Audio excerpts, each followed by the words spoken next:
You're listening to the Kinship Podcast. Today's episode is all about, it's actually scratching the surface on finding out what your inherent energy is, working with your strengths rather than fighting yourself at every turn. Finding that sweet spot between apathy and overcontrol, between not doing things well at all and perfectionism, and diving deep into why you might be resistant to something. Learning how to listen to your body and understanding when what you're hearing is to slow down and when what you're hearing is resistance to something and going into that. I share a lot of my thoughts around all of this. And I also touch on all these other episodes I would like to do, which is always the case. And one of the questions I ask you at the very end of the podcast is share with me, Tina at kinshiphandwork.com, the ways in which you combat this desire you might have to blow through your budget financially, time, food, whatever that might be. I'll give you a little context. I share with you how quite often, if I get really regimented on something or I want to make a really big change, and I say, all right, I'm not going to do this anymore, or I am not going to eat this anymore, or I'm not going to spend my money on this inner rebel inside of me immediately blows right through that. And now, this doesn't happen all the time. Let me be clear. I am a functioning adult, but it happens occasionally. And it's something that I would like to shift. So in our next podcast episode, I'm going to talk more about that. But I wonder if you might have some insight into ways to combat that or some stories to share around that idea. Because I'm guessing I'm not the only one that has that. So let's get into the podcast episode.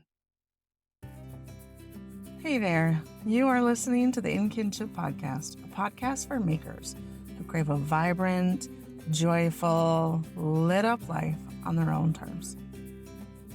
I'm your host, Tina Vandenberg. Welcome to the show. First, a word from our sponsor. Today's podcast is sponsored by Kinship Handwork. Yeah, my business, because, sometimes I have fun things I want to talk about. And from a previous episode that I do have some fun things coming up. In my new maker studio, I'm going to be teaching some virtual workshops.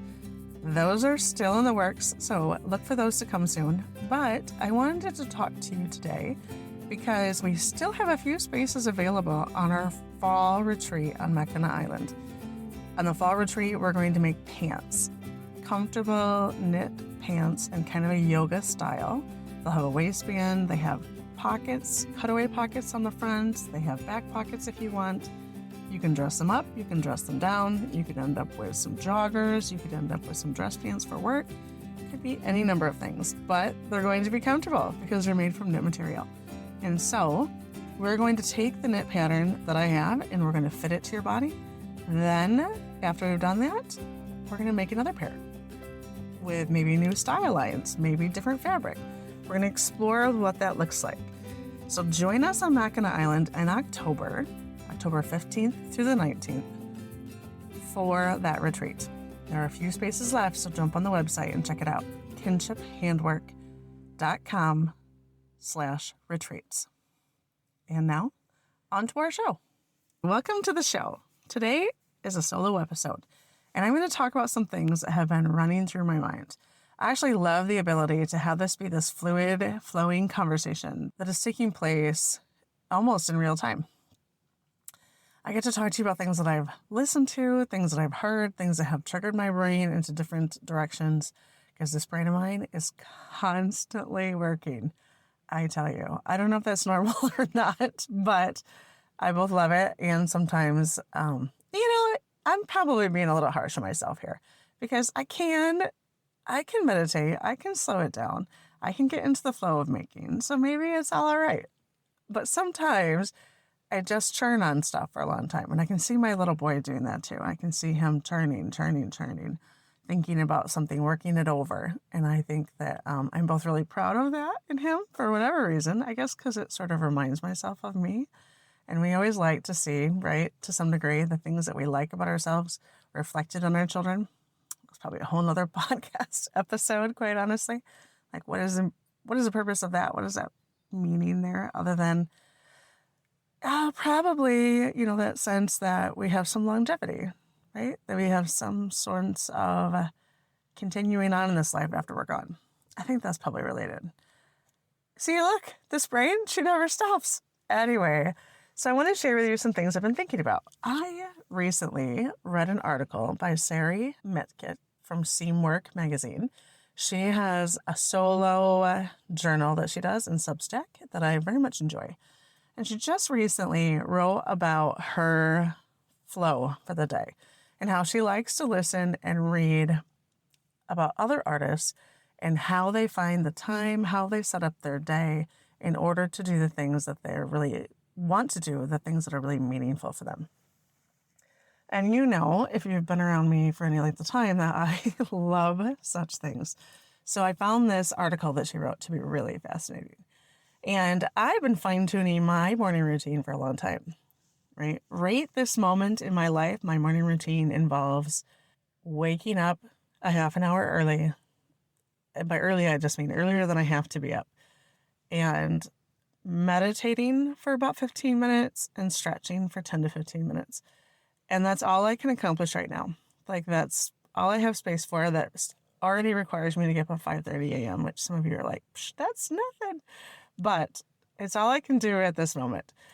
And that's all right, right? So there's such a beauty in having grace with ourselves and also pushing ourselves a little bit to make sure that we are living vibrantly. Because I think part of living vibrantly is being intentional with how we spend our time and being intentional with what we do and what we say and what we wear and all of those things, right?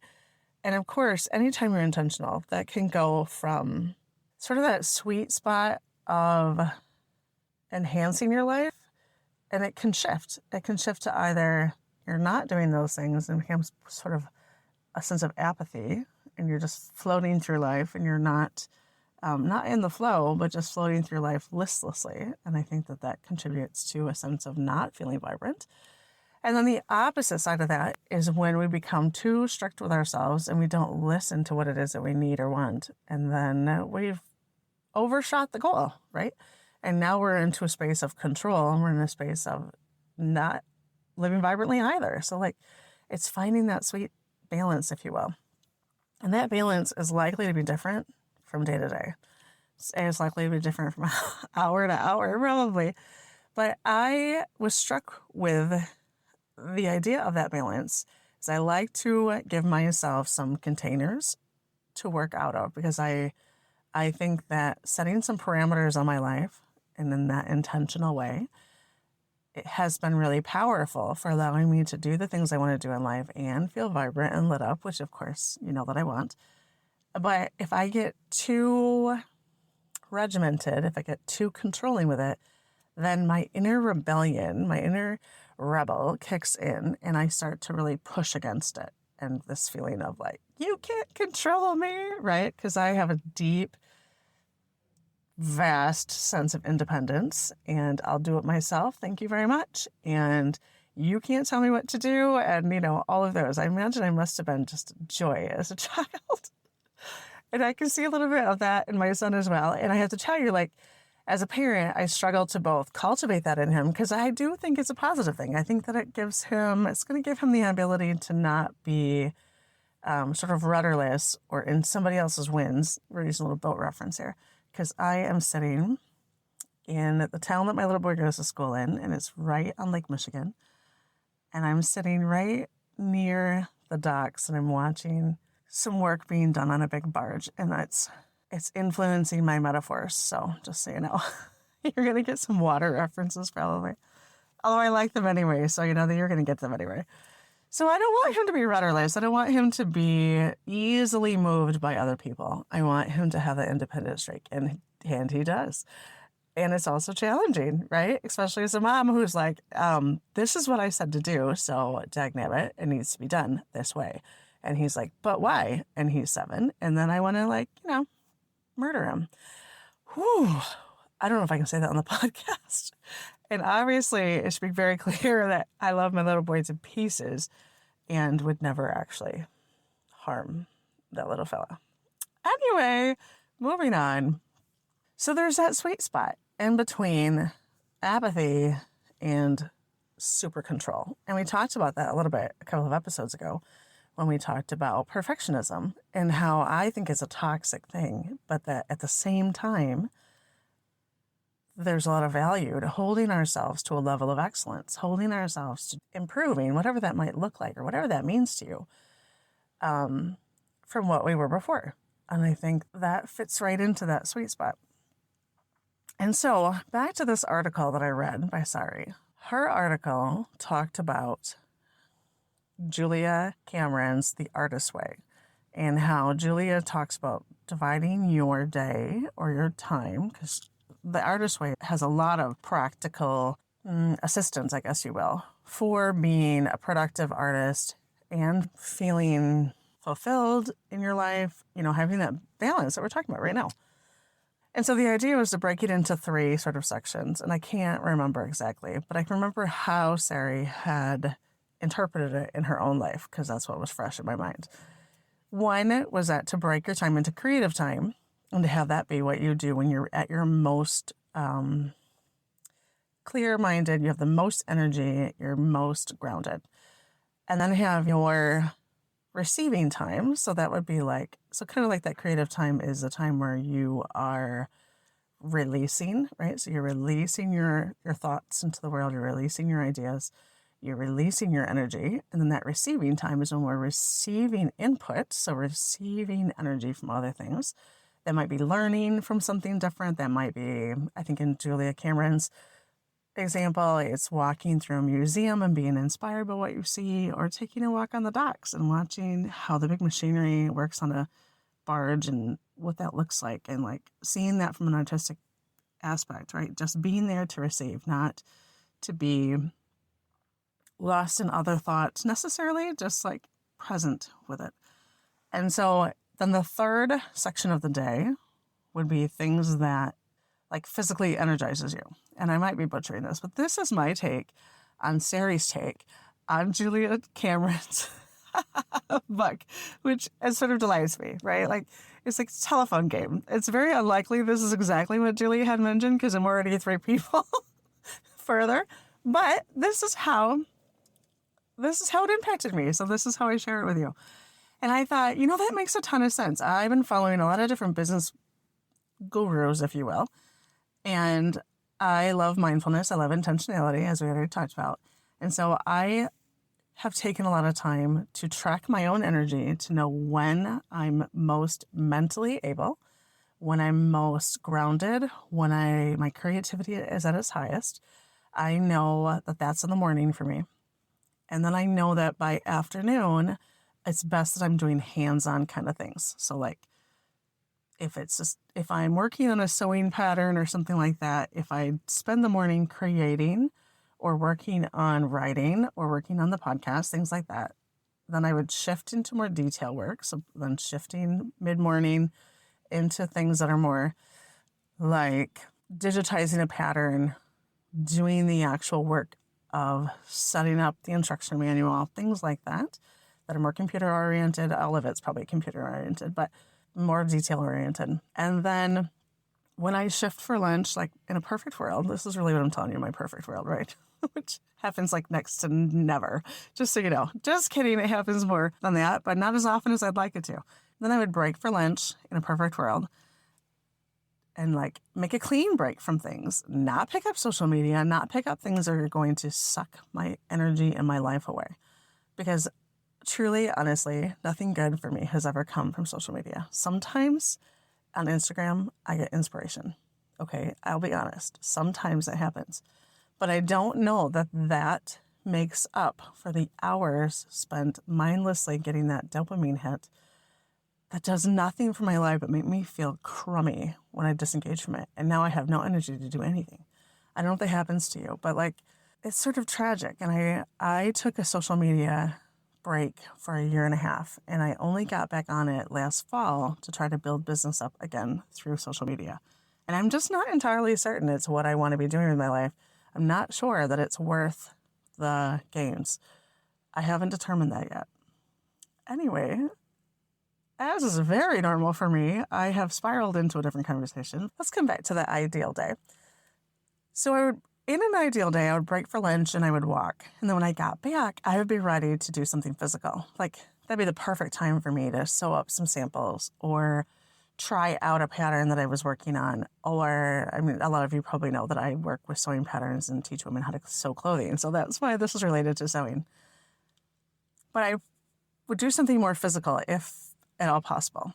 And then after my day was done, that's when I feel the most inspired to do something like even more physical. Like that's the time when I'm ready to do a workout, do a dance workout, go do yard work, do something really physical, like maybe canning, like things that really get me into my physical body.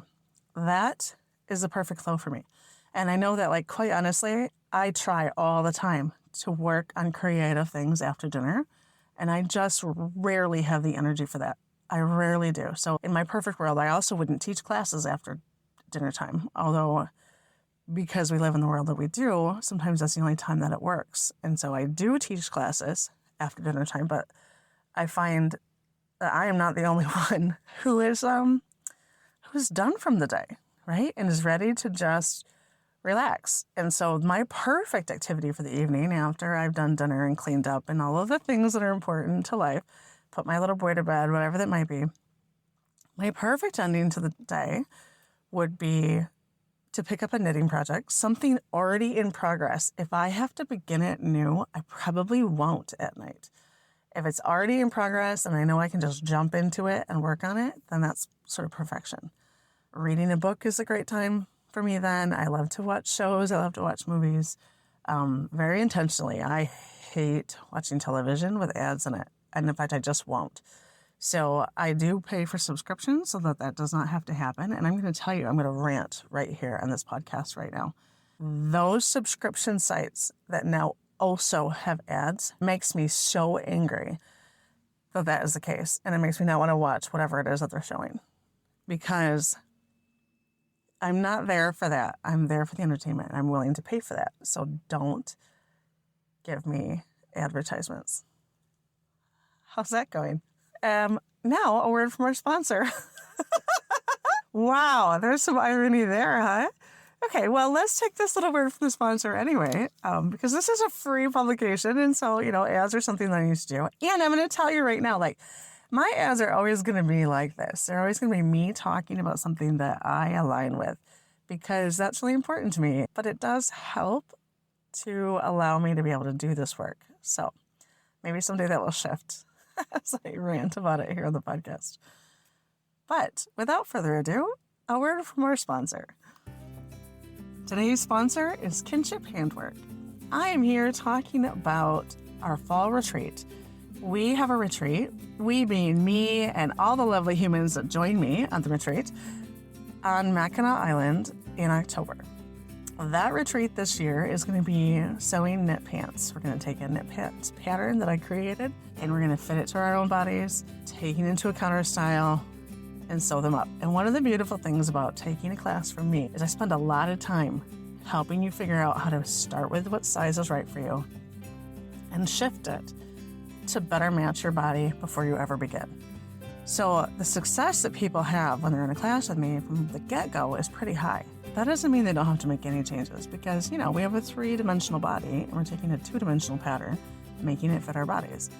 And so there are some things to shift, but the method that I teach and the way that I go about it allows you to have more success right from the get-go. And it also then helps to shift your mindset into the idea of how a pattern works and how that 2-dimensional flat pattern is equating to your 3-dimensional body. Because that in itself will help you immensely in your garment sewing journey. And so we start with that. And then, because I love to get creative with patterns, I've got whole courses where we take a core pattern, fit it to your body, and then hack it into all different things. We're going to hack those pants. We're going to take those pants and we're going to make them different. We're going to change the style lines. We're going to change the pockets. We're going to make them out of a different fabric. All of that is going to be up to you. You are the designer. And so we have a great time doing that. Like, people are always amazed at their own ability. So it's 5 days on Mackinac Island.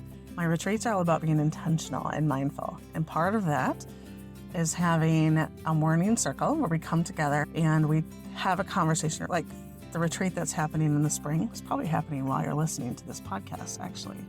It's the very first week of May. So we may be working on our stuff right now as you're listening to this.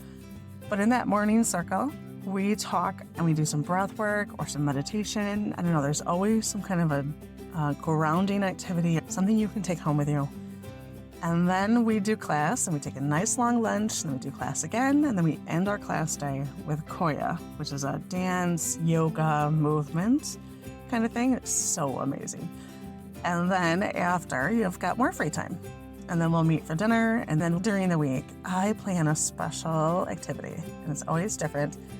And I'm very excited about the one for the spring retreat, which of course I can't tell you about because you may be listening to this before it happens. So, and then I make things for you that are special little surprises as you arrive as a guest.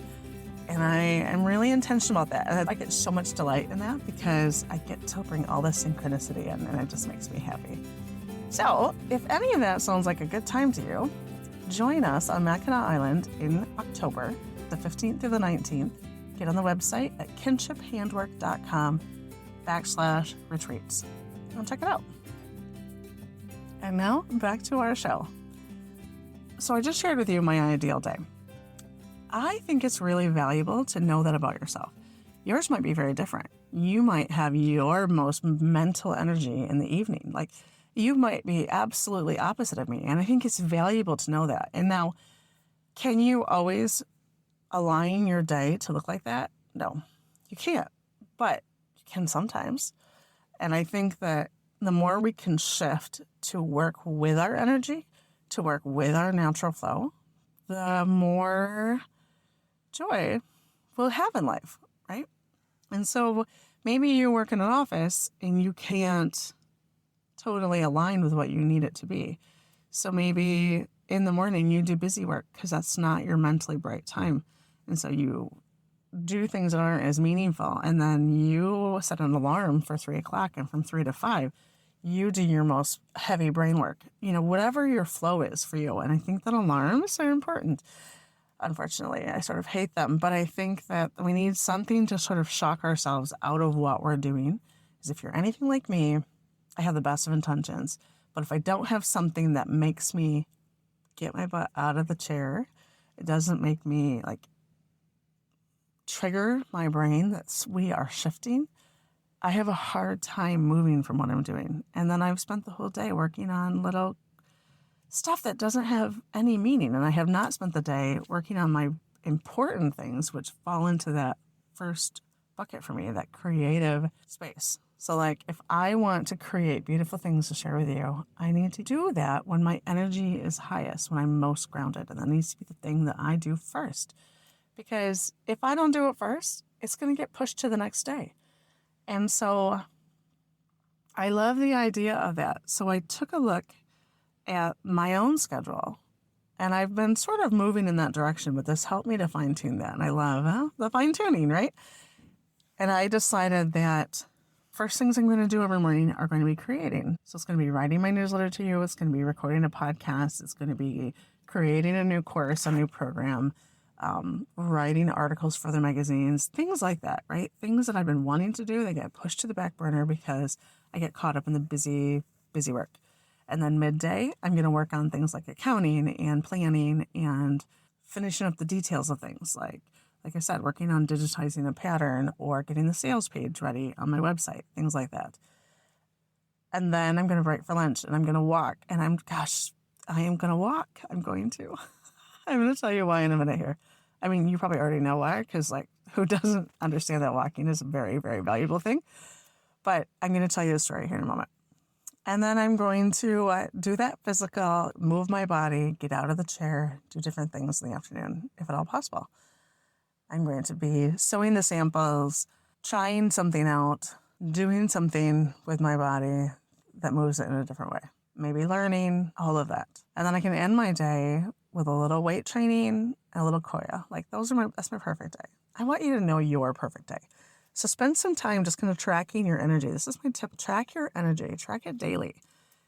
And just do something real simple. Like open up a page in your journal, open up a page in a notebook, and start to write. You probably already know it, honestly, but write down what you think your energy is like throughout the day, most days, and then see if you can start to shift some things into that. Work with your strengths. What a beautiful idea, right? Why not take our strengths and enhance them rather than fight ourselves the whole way? And this comes into where I talk about having grace with yourself as well. There's no sense in fighting your nature when you can probably find a way to work with it and have so much more ease in life. I'm going to do a whole podcast on this at some point in the future, but part of tracking your energy is just the idea of knowing yourself. And I think that there are lots of different programs out there like human design or astrology or the Myers-Briggs test. I think all of those things are really important in trying to get a picture of yourself. Obviously, we know ourselves best, but sometimes when we read about ourselves in something like human design, which I'm going to tell you, human design was like game-changing for me because it really showed me when I'm in balance, when I'm in my right space, I feel joy. When I feel frustration, it's a clear indicator to me that I am not following my integrity. I'm not doing things the way that I need to do them in life. Like, it's really cut and dry that way. I also know from human design that I'm designed to respond to things with a gut reaction. Not everyone is. Like, I didn't even understand that. I sort of thought everyone had that gut reaction. Some people feel it someplace different. Some people have to sleep on something and they can make a choice the next day, and that's right for them. I think there's something about getting permission to just simply be who you are, and it's amazing how accurate these were for me. And they allowed me to just really fine-tune and give me that permission slip to be who I am. And so, again, I'm going to do a whole podcast episode about that and about finding out your cyclical energy throughout the month as well. Like using the moon phases as a guide, using your menstruation if you are a menstruating human as a guide, and getting to know yourself even deeper. Because I believe, and I teach this to my students when we do clothing all the time, I believe that you can't really find the things that are going to support you in life if you don't, in fact, know yourself to some degree. And sometimes the process is what teaches you about yourself, right? Sometimes you've got to make something and be like, yeah, that is not me. But sometimes, like, you know these things already. And the more you can kind of create those parameters with them, the more you can shut off some of the chatter and get straight to what is really meaningful to you. So know yourself is my number one. Track your energy, know yourself, and see if you can work with your strengths rather than against them. And then sort of in alignment with that is the idea of both having grace with ourselves and pushing ourselves, right? So I talked a little bit about that perfectionism episode and how there is a sweet spot in there. Like, I think perfectionism is toxic. I think striving for excellence is like the sweet spot between perfectionism and doing everything without any care at all. I think that's kind of that sweet spot. And I think that one of the biggest ways that we know how to proceed with something, and this is more about the figuring out your energy when you're attempting to do something, right? So like before, we're talking about setting up your day and knowing how to best support yourself. Now we're talking about you're in the midst of something and it's time to check in with your body and say, am I going to listen to my body? Hopefully, yes. And if my body's saying that this is a day to rest, this is not a day to push it, then hearing that and having it be an honest exchange, right? Not just like allowing that to be the answer all the time. Because I think that we can get caught up in non-motion. So like, objects in motion stay in motion. And thus, I think it's important to have an honest conversation with your own self, with your body, and find out, Is today a day where rest is what's needed? Or is today a day where you need to push yourself a little bit and do something that you know you want and need to do in your life, but that you're resisting? Like, what is that resistance, right?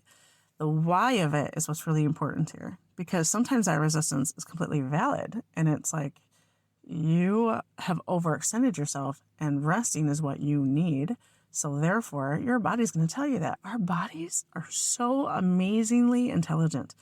And if we listen, they are speaking to us all the time.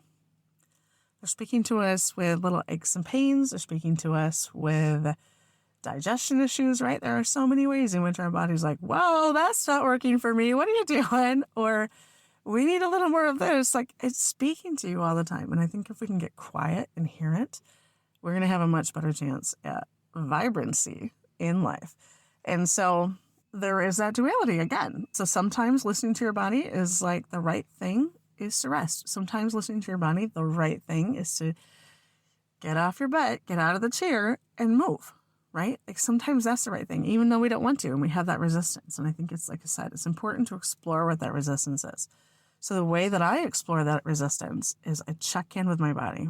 And that in itself is sometimes hard to make yourself give space to do because we're in resistance, right? But if you can stop and be like, all you have to do is meditate on this. I don't know if you're like me, but if I give myself too much control, if I try to control myself too much, I rebel against that. So I have to be sort of gentle. And still, I want to do things in life. So I also have to have a commitment, right? Like, even though I want to give into this rebellious nature of mine, I also want freedom. I want financial abundance. I want to touch people's lives. I want to have vibrancy in my own life. And I know that that's not going to just fall into my lap necessarily. Like, I'm sometimes going to have to push through and do things that I'm not really feeling like doing. And so checking in with your body is really important. And I ask myself the question. And sometimes I do it through journaling, because when I just ask myself the question and I just let my pencil and my hands start writing, the most amazing things come out. Things that I was not consciously understanding in my brain or allowing myself to understand come out on the paper. So I might just say, what is it you need right now today? And let that flow. And whatever that sentence is, like, interpret that, then what that means. Or maybe you can just do it verbally as well. Like, check in, be quiet. You have to get still in those moments. It can't be necessarily, at least not in my experience, it can't be at a stop sign when you're taking your kid to school.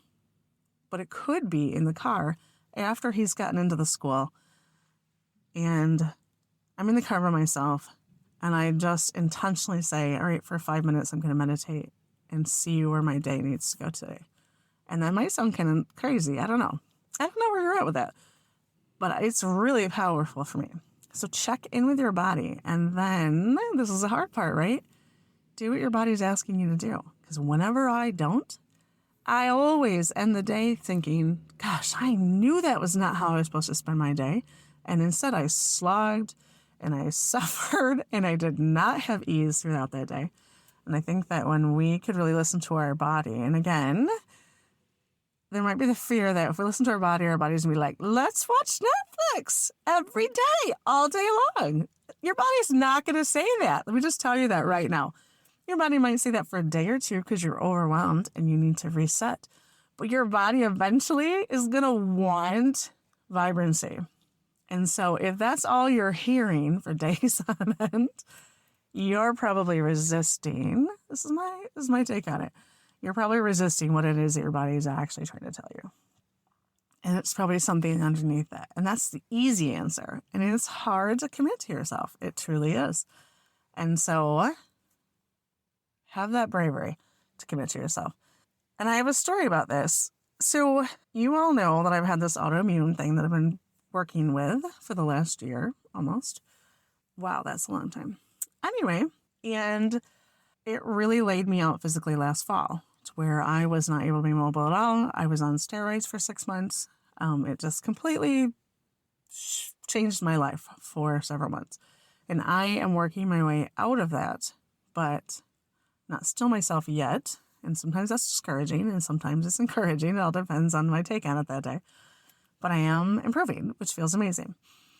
And so I should not have been surprised by this, but I was disappointed.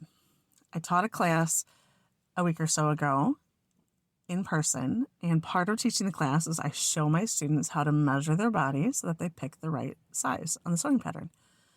And so I do that by measuring my own body.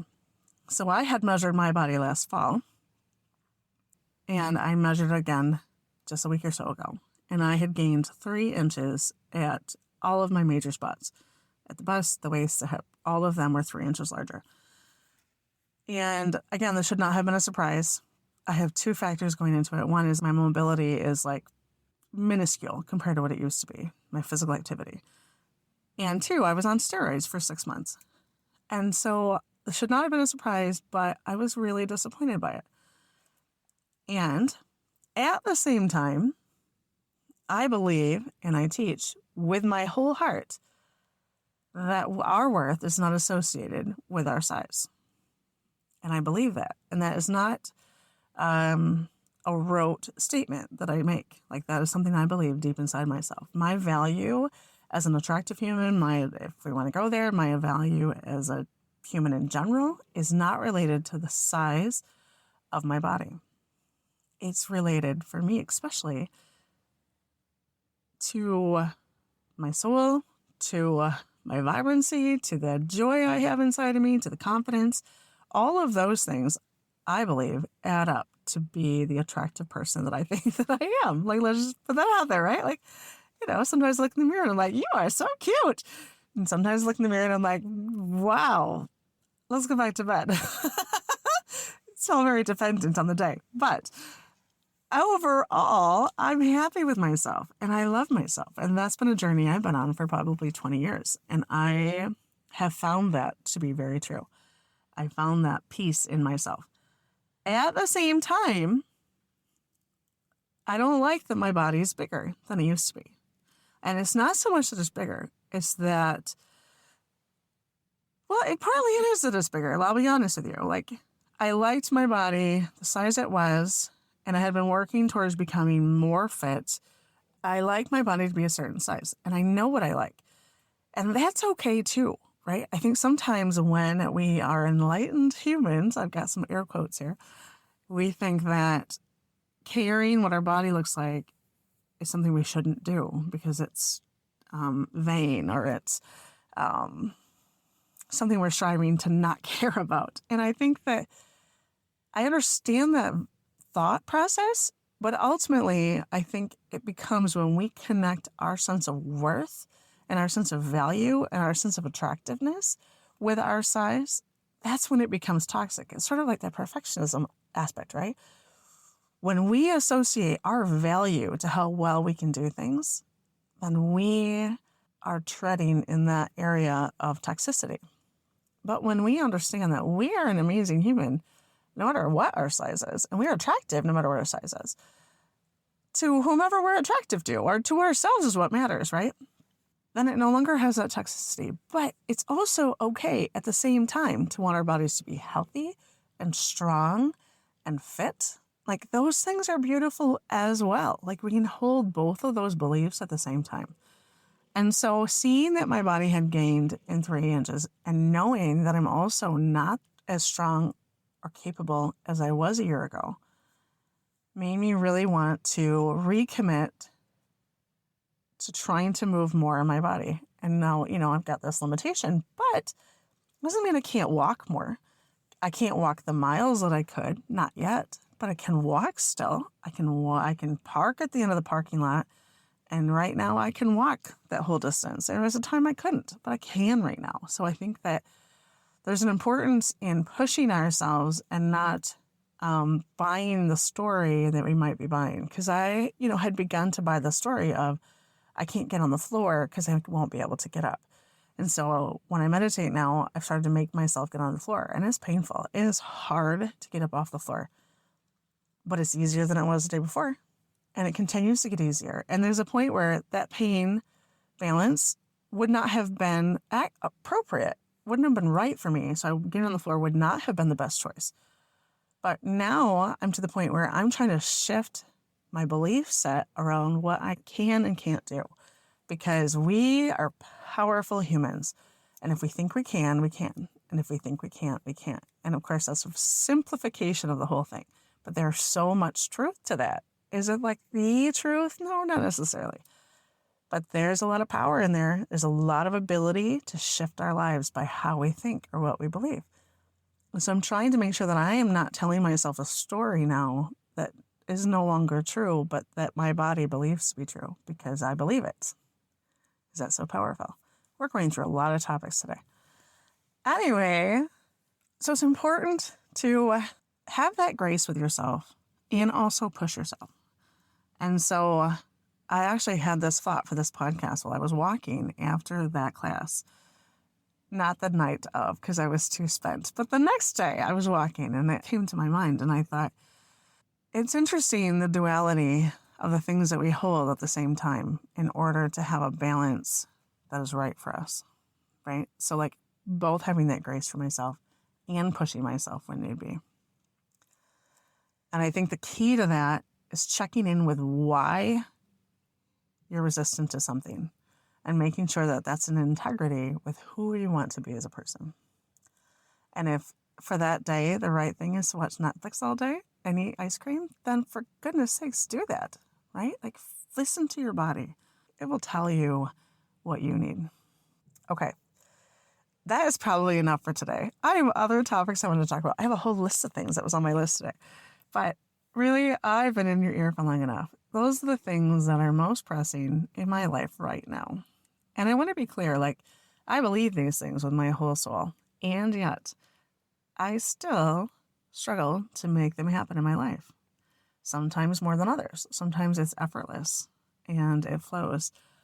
And I'm in the flow of it. And sometimes it's not. And again, when it's not flowing, when there's resistance, my biggest opportunity is to dive into why is that?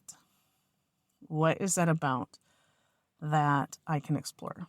And one of the things I want to talk about next time that we talk solo is the idea, I shared with you that I have this rebellious streak. And if I put too much control over myself, I will rebel against it. And I will immediately do exactly the opposite of what I've told myself I'm going to do. And yeah, I find a little delight in that. I can't help it. I've always loved mischievous little creatures, right? I've always loved like naughty little goats and red squirrels. Like they bring me so much joy. However, I'm a person trying to exist in this world and have financial abundance and have abundance with my health and abundance with my joy. And so part of that is figuring out that sweet spot for myself. So one of the next things that we're going to talk about is I'm going to share with you what I'm working on when I continually blow my budget, whether that's financially, that's time, or it's food, right? The things that I'm restricting in my life and making a plan for myself and then immediately blowing through that plan. So I want to have a conversation around that. So if you have any thoughts on that, will you send me an email at tina@kinshiphandwork.com. I would love to be able to talk about what other people are going through in relation to that. Or if you want to talk about anything that I've talked about today on the podcast, I'd love to hear from you. All right. That's it for today. Have a great day. Thank you for being here with me on today's episode. I am so grateful that I get to chat with you and imagine you out there doing beautiful, amazing things in your life. And I appreciate you so. I send out a newsletter and an email reminder as well once a week. If you would like to get on that list, you can go to kinshiphandwork.com and join the newsletter there. I send links to some of the things that I find really interesting. I talk more about topics kind of like we talked about today, and I just share with you. So jump on the website, kinshiphandwork.com. Today's podcast is sponsored by Kinship Handwork. Specifically today, I want to talk about my fall retreat on Mackinac Island. This is the fall of 2023. The retreat is in October, and you can find out all the details at kinshiphandwork.com/retreats. The retreat in the fall, we're going to focus on knit pants, and they can be anything from a casual jogger kind of a knit pant to the kind of knit pants that you would wear to the office, and anything in between. And we're also going to get mindful. We're going to have a morning women's circle. We're going to have an afternoon Koya dance class. We're going to do a fun secret surprise activity. We have so much fun, and I would love for you to join us. There are a few spots left for the fall retreat, so jump on the website, kinshiphandwork.com/retreats.